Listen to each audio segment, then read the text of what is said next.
고금소총과 야담. 죽은 사람 살인마인가. 옛날 충청도에 한 선비가 있었습니다. 그의 누이가 신랑을 맞이한 지 3일 만에 신랑이 병들어 일어나지 못했습니다. 선비 집에서 초상을 치르고 과부가 된 누이를 상여와 함께 시가로 보내게 되었습니다. 선비는 뒤를 따라 강을 건너게 되었는데 그 참담한 회포를 누를 길 없어 죽은 사람을 애도하는 마음으로 시를 지었습니다. 강에 뜬 배에게 묻노라. 고금의 장가를 들어 이 강을 건너온 자가 몇인가. 이 강 건너 시집을 간 여인은 또 몇이나 되나. 이와 같은 행렬은 없었겠지. 붉은 명정 앞서고 흰 가마 뒤따르니 청상과부의 백골 신랑이라. 강 위에 베어 돌아가되 재빠르게 가지는 마라. 신랑의 혼은 아직도 동상에 누워 있다네. 강 위에 베어 돌아가되 게으르게 가지는 마라. 신랑 집에는 10년 동안 외아들 홀로 기른 어머니 계신다네. 어머니가 아침마다 저녁마다 기다리던 아들은 오지 않고 아들 상여가 돌아오다니. 이 이치를 누구에게 물어야 하나? 창창한 어린 여종들 뱃전에 기대어 울며 중얼대는데 저 원앙은 쌍쌍이 북산 남쪽으로 날아가는구나. 선비가 글을 써서 관 앞에 놓고 한 소리 길게 부르짖었습니다. 잠시 뒤 홀연 김무지개가 강 가운데서 일어나 관 위에 뻗쳤습니다. 이윽고 관이 저절로 갈라지며 죽었던 사람이 다시 일어났다 합니다. 이상하고 괴이한 이야기여서 이상한 이야기를 적은 책 혹은 이상한 이야기를 하는 사람에 가깝지만 이렇게 기록을 해둡니다. 남편을 출세시킨 훌륭한 저의 힘. 창의사 김천일의 저는 어느 집안의 여인인지 알려지지 않았습니다. 시집 온 날부터 아무 일도 하지 않고 낮잠만 자고 있으니 시아버지가 훈계했습니다. 너는 정말 좋은 부인이지만 다만 여자의 도리를 알지 못하는 것이 흠이구나. 무릇 부인에게는 부인의 임무가 있고 시집을 왔으면 시가의 재산을 경영해야 옳다. 그런데 그런 일은 하지 않고 어찌 날마다 낮잠만 자는 것이냐. 며느리가 대답했습니다. 집안의 살림살이를 잘 다스리려 해도 맨손과 맨주먹밖에 없으니 무얼 미천으로 삼아 잘 다스립니까? 시아버지가 걱정하면서도 그녀를 불쌍히 여겨 즉식 곡식 수삼십포와 노비 4~5명, 소 몇 마리를 주며 말했습니다. 이 정도면 살림살이 할 미천이 되겠느냐. 김천일의 처가 대답했습니다. 충분합니다. 그러고는 노비들을 앞으로 불러 일렀습니다. 이제 너희는 내게 속하게 되었으니 내가 지휘하는 대로 따라야 하느니라. 이 소에다 곡식을 싣고 무주아무 곳 깊은 계곡으로 들어가거라. 거기에서 나무를 베어 집을 짓고 이 곡식을 농사지을 양식으로 삼아 열심히 화전을 일구고 매년 가을 수확은 모두 나한테 보고하거라. 벼는 탈곡해 쌀로 보관해야 하느니라. 해마다 내가 말한 대로 하거라. 노비들은 명을 받들고 무주로 떠났습니다. 며칠이 지나자 처가 김공에게 말했습니다. 남자가 수중에 돈과 곡식이 없으면 아무 일도 이룰 수 없는데 어찌 그것을 생각지 못하시나요? 김공이 말했습니다. 나는 부모를 모시고 있는 처지로서 인사나 옷과 음식을 모두 부모께 기대고 있으니 돈과 곡식을 어디서 마련하겠소. 소문에 마을의 이생 아무개의 집에 재물이 많이 쌓여 있다 하네요. 그런데 그가 내기 장기 두는 것을 좋아한다 합니다. 서방님께서 한번 그를 찾아가 천성 노적가리를 걸고 내기를 해보시면 어때요? 그 사람은 장기의 고수로 세상에 이름이 났어. 내 수법은 너무 졸렬하니 어찌 그와 내기할 마음을 먹겠소. 그건 아주 쉬운 일이지요. 일단 장기판을 가져와 보세요. 이어 부인이 김공과 마주 앉아 갖가지 묘수를 가르쳐주고 손이 가는 곳마다 훈수를 두었습니다. 김공 역시 걸출한 사람이라 한나절 대국으로 묘수를 훤히 알게 되었습니다. 부인이 말했습니다. 이제 충분히 내기 장기를 두실 만합니다. 꼭 3판 양승제로 하세요. 첫 판은 져주고 둘째, 셋째 판은 이기되 겨우 이긴 척 하세요. 당신에게 노젓가리를 잃고 나서도 그는 다시 자웅을 겨루고자 할 것입니다. 그때는 반드시 신묘한 수를 보여주어 그가 다시는 장기를 두자고 하지 않게 하세요. 김공은 그 말이 옳다고 여겼습니다. 다음 날 김공은 그 집으로 가서 내기 장기를 두자고 청했습니다. 이생이 웃으며 말했습니다. 당신은 나와 같은 동네에 살지만 당신이 내기 장기 둔다는 말은 듣지 못했소. 오늘 갑자기 이렇게 청하는 까닭을 모르겠소이다.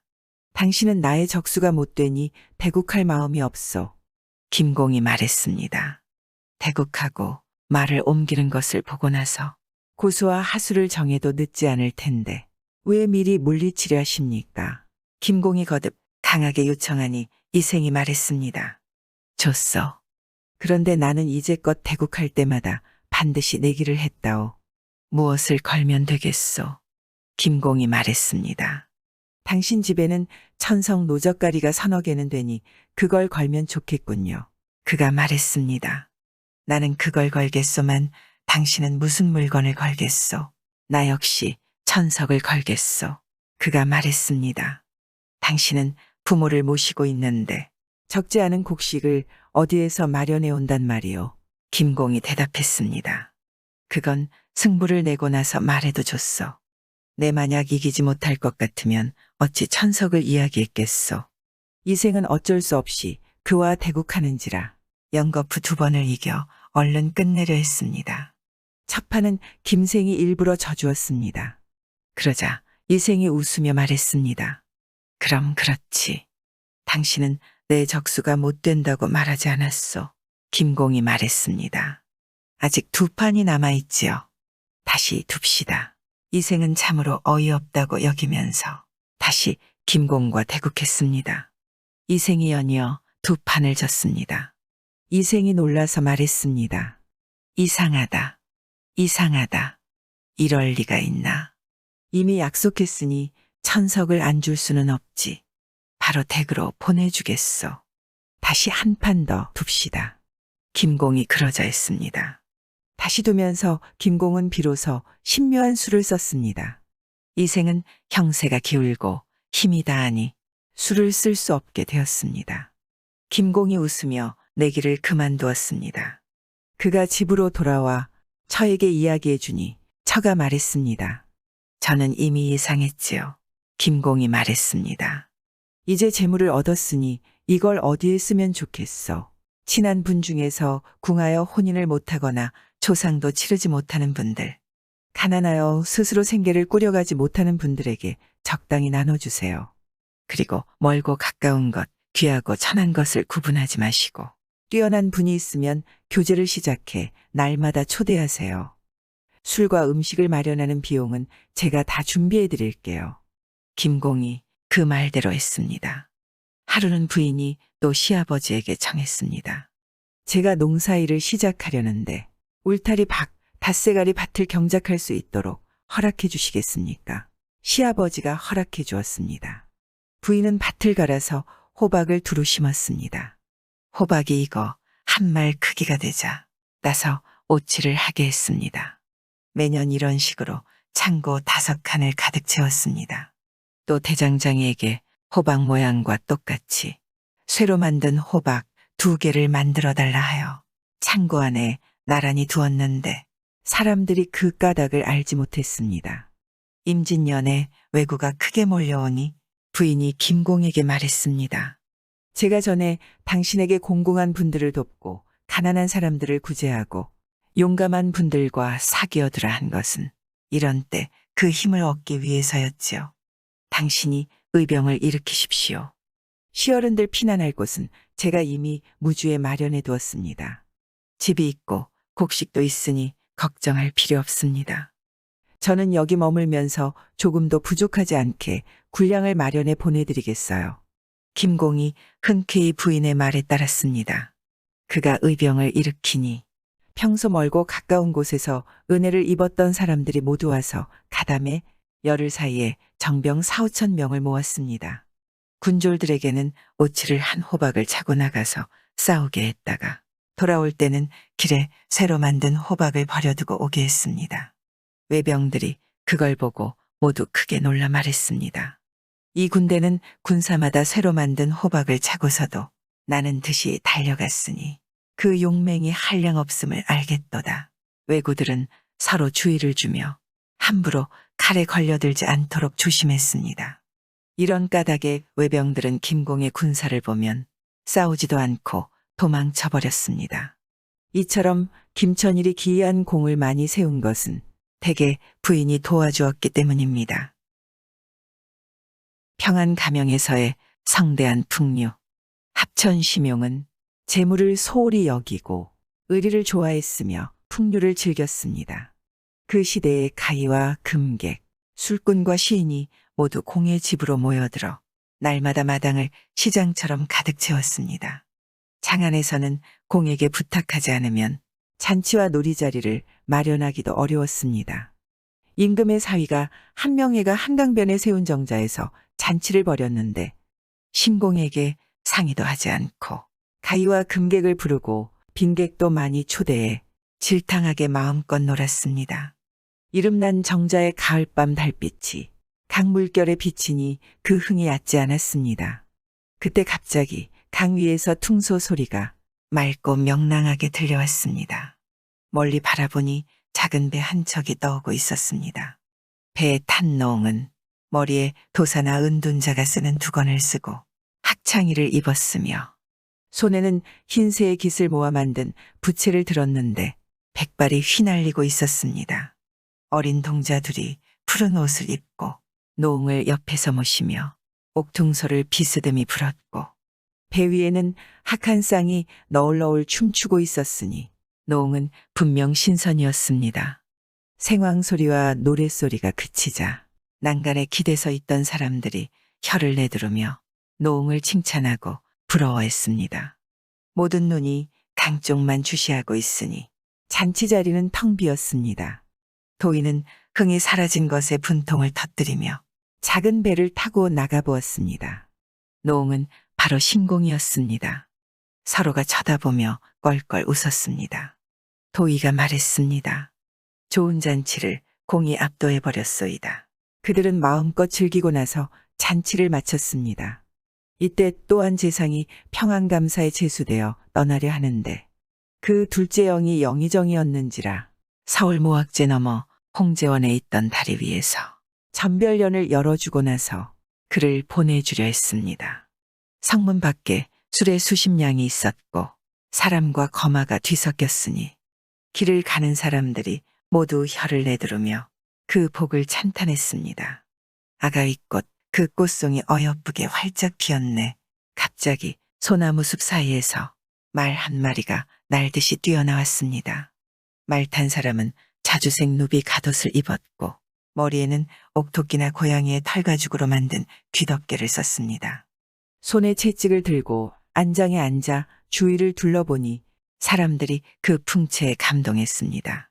미인 서너 명은 병졸이나 하인이 쓰던 번거지를 쓰고 소매가 짧은 두루마기를 입고 허리에 물빛 남색 전대를 차고 붉은 꽃무늬를 넣은 여자들이 신는 신을 신고서 두 대열로 걸어오고 있었습니다.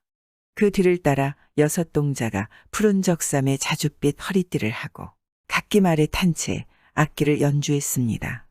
사냥꾼은 팔뚝에 보라매를 안치고 사냥개를 부르며 숲을 사이에서 뛰어나오니 구경하는 사람들이 모두 담처럼 둘러서서 말했습니다. 저 사람은 필히 심합천일 것이다. 보니 과연 그랬습니다. 길가의 사람들이 다시 찬탄하며 말했습니다. 이 세상 사람의 한평생이란 흰 망아지가 문틈을 지나가는 모습을 보는 것과 같으니 마음에 품은 뜻은 마음껏 즐겨야 한다. 아까 전별연이 어찌 성대하지 않을까마는 자고로 공명을 세우는 데는 실패가 많고 성공은 드물다. 참소를 걱정하고 남들이 꺼릴까 두려워하여 가슴속에 얼음과 숯이 들어있는 듯 조화를 이루지 못하는 것보다는 차라리 흔쾌히 마음의 뜻을 따라 호방하고 상쾌하게 스스로 즐기며 자기 몸 이외에는 근심하지 않는 것이 더 낫지 않겠나. 장한 사람들이 마침내 서로 우스갯말을 했습니다. 전별을 할까? 사냥을 할까? 사냥을 하고 말지 전별은 하지 않으리. 이로써 신공을 흠모하고 부러워한 정도를 충분히 짐작할 수가 있습니다. 하루는 심공이 가객 이세춘, 금객 김철석, 기생추월, 매월, 개섬 등과 초당에 모여 검은고를 연주하고 노래를 부르며 저녁 시간을 보내고 있었습니다. 심공이 사람들에게 물었습니다. 너희 평양 구경하고 싶지 않으냐? 모두 구경하고 싶지만 아직 구경하지 못했어요. 라고 했습니다. 그러자 심공이 말했습니다. 평양은 당군과 기자 일에 5천년 동안 번창한 고장이니라. 그림 같은 강산과 거울에 비친 듯한 노각이 이 나라에서 제일이라 하는데 나 역시 아직 가보지 못했습니다. 평안감사가 대동강 위에서 회감년을 연다고 들었습니다. 돈에 여러 원이 다 모이고 명기와 가객을 선별했으며 고기를 산같이 준비하고 술도 바다같이 빚었다는 소문이 크게 퍼졌는데 잔칫날은 모일이라는구나. 한번 발걸음하면 비단 시원하게 즐길 수 있을 뿐 아니라 광대 기생 악공 등에게 그 재주를 칭찬하여 사례로 주는 돈이나 물건으로 돈과 비단도 많이 얻을 수 있으리니 이야말로 양주하기 아니겠느냐. 여러 사람이 뜰듯이 좋아하며 서로 축하했습니다. 행장을 갖추어 길을 떠날 때는 가을에 금강산인 풍악산에 간다며 자취를 감추고 오후에 평양으로 들어가 성박 조용한 곳에 짐을 풀었습니다. 다음 날이 잔칫날이었습니다.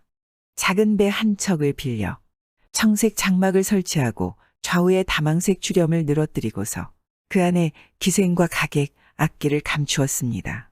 배는 능라도와 부병로 사이에 숨겼습니다. 갑자기 북소리와 음악소리가 하늘을 찌를 듯 울려 퍼졌고 배들이 강 위를 뒤덮었습니다. 감사는 노선 높은 곳에 앉고 각고울 원도 다들 배 위에 모였습니다. 잔치 자리를 크게 펼치니 노래는 맑으며 오묘한 춤 그림자는 물결을 따라 일렁였습니다. 성위 강기슬근 인산인해를 이루었습니다. 드디어 심공도 노를 저어 앞으로 가서 서로 볼 수 있는 곳에 배를 정박시켰습니다. 저쪽 배에서 건물을 추면 이쪽 배에서도 건물을 추고 저쪽 배에서 노래를 부르면 이쪽 배에서도 노래를 불러 마치 흉내를 내는 듯 했습니다. 그러자 저쪽 배에 탄 사람들이 모두 이상하게 여겼습니다. 감사가 나는 듯이 빠르게 가는 배를 보내 심공을 잡아오라 하니 심공도 급히 노를 저어 달아나 간 곳을 알 수가 없었습니다. 비선이 추격할 수가 없어 돌아가면 심공은 다시 노를 저어 다가갔습니다. 여러 번 이렇게 하니 감사도 매우 이상하게 여기며 말했습니다. 내 저 배의 안을 보니 건광이 성광처럼 빛나고 노랫소리가 구름에까지 닿으니 노웅은 결코 평양의 평범한 사람이 아니다. 다망색 주렴 안에서 노웅이 학창의 화양권을 쓰고 깃털 부채를 쥐고서 꼿꼿이 단정하게 앉아 태연하게 미소를 보내고 있다. 그는 이인이 아닌가. 감사는 비밀리에 명하여 작은 배 10여 척으로 일제히 심공을 포위해 잡아오게 했습니다. 이들이 뱃머리에 이르자 심공은 주렴을 걷고 크게 웃었습니다. 평안감사는 심공과 평소 친분이 있는 사이여서 보자마자 넘어질 듯 놀라고 반가워하며 심공이 거침없이 즐기는 뜻에 대해 물었습니다. 배에 탄 여러 원과 망녀, 손님, 감사의 자제, 사위, 조카 등은 모두 한양 사람이라 한양의 기생과 음악을 보고 기뻐하지 않는 사람이 없었습니다. 또 서로 안면이 있는 사람도 많아 악수를 하고 회포를 풀기도 했습니다. 이때 한양 가기들과 금객들은 평생 펼쳐온 기회를 다하여 종일토록 놀았으니 평양의 가무 기생들은 문득 얼굴빛을 잃었습니다. 평안감사는 그날 그 자리에서 한양 기생들에게 청금을 하사했고 여러 원 역시 능력껏 기생들에게 돈을 주니 거의 만금에 이르렀습니다. 심공은 질탕하게 즐기다 열흘 만에 돌아갔으니 지금까지 아름다운 풍류 이야기로 전합니다. 심공이 돌아가 파주 시곡에 장사 지내주었는데 노래와 검은고를 즐기던 친구들이 서로 마주보고 울며 말했습니다. 우리는 평생 심공을 위해 살아왔어. 신공은 풍류를 아는 사람 중에서 우리를 알아준 분이요. 우리의 음악을 이해해 준 분이요. 이제 그 노래가 그치고 검은고가 쇠잔해져 버렸으니 우리가 장차 무얼 할 수 있겠소. 친구들은 시곡의 장사를 치러주고 한바탕 노래 부르며 검은고를 연주하고 무덤 앞에서 통곡했습니다. 그러고 각기 흩어져 집으로 돌아가 버렸습니다. 오직 개선만이 묘를 지키느라 떠나지 않았는데 그녀는 머리가 백발이 되고 눈이 안 보일 때까지 남들에게 이런 이야기를 해주었습니다. 동학에서의 기이한 이야기. 감사맹주서는 산수유람을 좋아했습니다. 젊었을 적에 금강산으로 가서 매우 깊숙한 곳까지 들어갔는데 그곳에는 아주 정결한 암자 하나가 있었습니다. 암자에는 한 노승이 있었는데 그는 나이가 100살이 넘은 것 같았는데도 용모가 품이 있고 강건했으며 경건하고 공손한 태도로 예의를 지켰습니다. 맹공이 그를 특이하게 여겨 하룻밤을 자면서 특이한 발을 묶고자 했는데 노승이 갑자기 삼이승을 불러 말했습니다. 내일은 우리 스승님의 기일이다. 제수를 마련하거라. 삼이승이 그렇게 하겠다고 대답했습니다.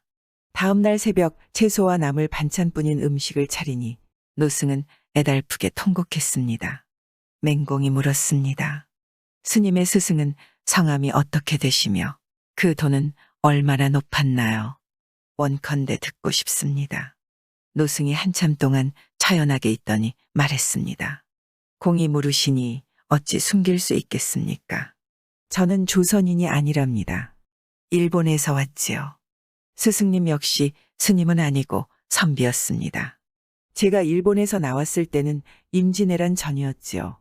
본국에서 우리 8명을 선발했는데 모두 지략과 생각이 깊었고 용맹이 빼어났지요. 조선 팔도를 나누어 맡아 조선 산수의 험하고 평탄함, 도로와 거리에 멀고 가까움, 관세의 요충지 등을 암기하고 조선 사람 중 지략이나 재주, 용맹이 뛰어난 자들을 모두 죽이고 나서 공명하라 했습니다. 우리 8명은 함께 조선말을 공부해 익숙해지자 동네 외관으로 나와서 조선 승려로 변장해 출발하려다 의논하기를 조선 금강산이 신령스러운 산이니 그 산으로 먼저 가서 기도를 올리고 흩어지는 게 좋겠다 했습니다. 동행한 지 10여일 만에 강원도 회양군에 도착했지요. 한선비가 남학신을 신고 누렁소를 타고 산골짜기에서 나오는 것을 보았습니다. 동행하던 한 사람이 말했지요. 우리가 연일 저를 찾아다니느라 먹지를 못했고 더욱이 고기 맛을 못 보아 기력이 너무 약해졌어. 저 사람을 죽이고 타고 있는 소를 잡아먹고 나서 길을 계속 가는 것이 어떻겠나. 모두 좋다고 하여 그 선비에게 다가가니 선비께서 말씀하셨지요. 내 놈들이 감히 어찌 그럴 수 있느냐. 내 놈들이 외국 간첩임을 내모를 줄 아느냐. 당장 모두 죽여주리라. 우리 8명은 크게 놀라 칼을 뽑아 나란히 달려들었습니다. 선비는 몸을 솟구쳐 오르더니 갑자기 주먹으로 치고 발로 차는데 빠르고 민첩하기가 귀신 같았지요. 5은 머리가 터지고 사지가 부러져 죽었고 남은 3이 땅에 엎드려 살려달라고 애걸했습니다. 선비께서 말씀하셨지요. 너희가 정말 진심으로 항복하고 귀순하여 생사를 능히 함께할 수 있겠느냐. 3 사람이 머리를 조아려 성의를 표하고 하늘을 가리켜 맹세하니 선비는 우리를 데리고 집으로 가셨지요. 그리고 우리 3 사람에게 말씀하셨지요. 너희는 외명을 받아 우리나라 사람의 지혜와 생각이 어떤지 엿보려 했다. 그러나 너희의 기술이 모자라니 어찌 능히 그 일을 할 수 있겠느냐. 방금 너희가 하늘을 걸고 귀순하기를 맹세한 마음이 진실하다는 것을 알겠으니 내 마땅히 검수를 가르쳐 주겠다. 외병이 쳐들어오면 너희를 인솔해 마도를 지켜 좋기 적병을 막을 수 있을 것이니 너희가 타국에서 공을 세우는 것을 어찌 싫어하겠느냐. 3 사람이 절을 올리며 감사해하고 마침내 검수를 배웠지요. 이미 능력을 다하고 복종하고 섬기기를 매우 열심히 하니 선비께서도 그들을 믿고 사랑해 주셨죠. 하루는 세 사람이 암자에서 함께 잤는데 아침에 일어나 보니 선비께서 살해되어 방에 피가 가득했지요. 소승이 크게 놀라 두 사람에게 물었습니다. 이게 무슨 일인가? 두 사람이 말했지요. 비록 이 사람에게 복종하고 이 사람을 섬겨 검술을 다 배웠지만 같이 온 8사람의 의리가 형제와 같았거늘 이 사람에게 다 살해되고 우리만 살아남았으니 이 사람은 대원수라. 그걸 잠시라도 잊을 수 있었겠는가. 오래전부터 보복하려 했지만 둘러보아도 틈이 없었는데 오늘 다행히도 틈을 얻었으니 어찌 그를 죽이지 않을 수 있겠나. 소승이 크게 책망하며 말했죠. 우리가 이미 목숨을 건진 은혜를 입었고 형제가 되기를 맹세해 은혜와 의리가 깊어졌으며 스승님과의 은정이 아버지와 아들 같았거늘 어찌 옛 원한에 집착해 이런 일을 저질렀단 말인가. 소승은 통곡하다 엎어지기도 했지요. 그러다 마침내 두 사람을 찔러 죽였습니다. 이 산으로 들어와 중이 되고 3일을 얻어 이 암자에서 지내왔는데 100살이 지나도 언제나 스승님의 드높은 재주와 지혜, 심오한 의기, 돈독한 정의를 생각하면 한없이 애석한 마음이 일어나 가슴이 몹시도 아파옵니다. 더욱이 스승님의 기일을 맞이하면 애통함을 스스로 억누를 수 없는데 세월이 오래되어도 그 마음이 약해지지가 않는군요. 맹공은 그 말을 다 듣고 감동과 탄식을 이기지 못했습니다. 스님의 스승님께서는 그렇게 현명한 식견과 신령스러운 용기를 가지셨는데도 두 사람이 이롭지 못한 마음을 품고 있다는 걸 모르고 결국 해를 입기까지 하셨으니 어찌된 일입니까? 두 사람이 불길한 사람이라는 것을 우리 스승님이 어찌 몰랐겠습니까마는 그 재주를 아끼시어 깊은 은혜를 베풀면 그들의 사력을 얻을 것이고 스승님의 지혜로 좋게 그들을 제압할 수 있을 거라 여기셨겠죠. 스승님은 저의 재주와 식견이 출중하다 생각하시고 저를 더욱 사랑해 주셨죠. 제가 친척을 버리고 고향도 있고 스승을 위해 몸 바쳐 섬기기를 게을리하지 않은 것도 이 때문이었습니다. 맹공이 부탁했습니다. 스님의 검술을 볼 수 있겠는지요? 노승이 말했습니다. 네, 이제 너무 늙었소이다. 검술을 그만하고 시험해보지 않은 지가 오래되어 갑자기 보여드리기가 어렵군요. 공께서 며칠만 머물러 계시면 기력이 조금이라도 살아나길 기다렸다가 시험해보죠. 다음날 맹공을 초대해 한 곳에 이르렀습니다. 그곳에는 잣나무 연암은 그루가 서 있었는데 둘레가 10아름이나 되고 우듬지는 하늘의 구름에 닿아 있었습니다. 노승이 소매 안에서 공같이 둥근 물건 2개를 꺼냈습니다. 그것들은 실로 단단히 묶여 있었는데 실을 풀자 주먹 2개처럼 말린 쇠덩이가 나왔고 그것을 손으로 펼치니 몇 척이나 되는 시퍼런 칼이 되었습니다. 그것은 가을 물결처럼 반짝이며 종이처럼 접혔다 펴졌다 했습니다. 노승은 2 칼을 잡고 일어나 건물을 추기 시작했습니다. 처음에는 위아래로 아주 천천히 움직이더니 얼마 뒤 춤사위가 점점 빨라져 바람이 일어났고 드디어 가볍게 솟아올라 공중에 섰다가 빙빙 돌고 왔다 갔다 했습니다. 자세히 보니 은항아리 하나가 잣나무 층층 잎들 사이로 출몰해 번갯불이 번쩍번쩍하고 길어졌다 짧아졌다 하며 온 바위 골짜기에 가득했는데 그것은 서슬퍼런 칼날이었습니다. 잣나무 잎들이 조각조각 베어 빗물처럼 떨어져 내렸습니다. 맹공은 놀라서 얼이 빠진 듯 도저히 똑바로 볼 수가 없었습니다. 잣나무 잎들은 마디마디 잘리고 나뭇가지는 반쯤 벗겨졌습니다.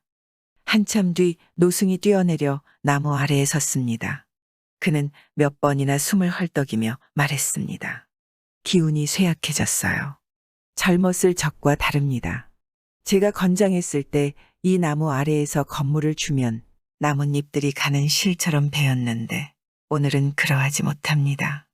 온전한 잎이 많습니다. 맹공이 매우 기이하게 여기고 노승에게 말했습니다. 스님께서는 신인이십니다. 노승이 말했습니다. 저는 오래지 않아 죽을 것입니다.